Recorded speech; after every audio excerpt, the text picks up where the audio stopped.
अहेरी तालुक्याच्या सर्वांगीण विकासासाठी प्रशासनानं आता अधिक वेगानं काम करण्याचे संकेत दिले आहेत। जिल्हाधिकारी अविशांत पंडा यांनी दिवसभराच्या दौऱ्यात महिला व बाल रुग्णालय, उपजिल्हा रुग्णालय, आलापल्लीतील विविध विकास कामे तसंच कमलापूर हत्ती कॅम्पची पाहणी केली।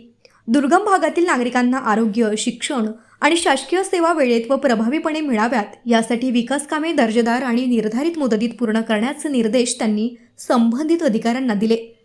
अहेरीतील आरोग्य व्यवस्थेचा आढावा घेताना जिल्हाधिकाऱ्यांनी रिक्त डॉक्टर पदे, फायर व विद्युत सेफ्टी ऑडिट, छताची गळती आणि दुरुस्तीच्या कामांची माहिती घेतली। रक्त संकलन युनिट तातडीने सुरू करण्यासोबतच आवश्यक दुरुस्तीची कामे विलंब न करता पूर्ण करण्याचे आदेश त्यांनी दिले। त्यानंतर आलापल्ली येथील संरक्षण भिंत, नाला सरळीकरण, आदिवासी विकास प्रकल्प कार्यालय आणि आलापल्ली सिरोंचा राष्ट्रीय महामार्गाच्या कामांची पाहणी करण्यात आली। कमलापूर हत्ती कॅम्पमधील रस्ते, पार्किंगसह पर्यटनाशी संबंधित सुविधांनाही गती देण्याच्या सूचना देण्यात आल्या। दिवसभराच्या पाहणीनंतर जिल्हाधिकारी पंडा यांनी सेवा संपृक्त अभियानाअंतर्गत निवडलेल्या ताटीगुडम गावाला रात्री भेट देत थेट ग्रामस्थांशी संवाद साधला।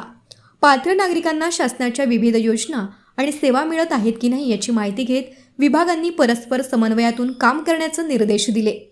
या दौऱ्यात सहाय्यक जिल्हाधिकारी अजय डोके, उपविभागीय अधिकारी प्रशांत पिसाळ, तहसीलदार बालाजी सोमवंशी यांच्यासह विविध विभागांचे अधिकारी उपस्थित होते। रक्षाबंधन निमित्त मोहित मोबाईल घेऊन आले आहेत खास तुमच्यासाठी धमाकेदार ऑफर्स। तर वाट कसली बघताय, आजच भेट द्या।